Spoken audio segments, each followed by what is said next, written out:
តើសួស្តីពុកម៉ែបងប្អូនអរគ្នាថ្ងៃនេះយើងមានស្តុកថ្មីប្រភេទវ៉ារ៉ាអូបាទគឺប្រភេទឆ្នាំ020 021ហើយនិង022ហើយតម្លៃយើងប្រម៉ូសិនត្រឹមតែ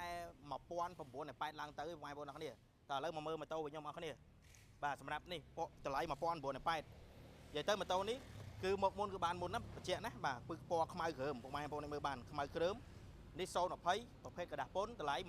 1980បាទហើយនេះវិញពណ៌សំងពណ៌សំងនេះ021បាទ021បាទនេះមានផ្លាកកនេះទៀតតម្លៃយើងលក់ជូន2080បាទកង់ពណ៌ទឹកមាស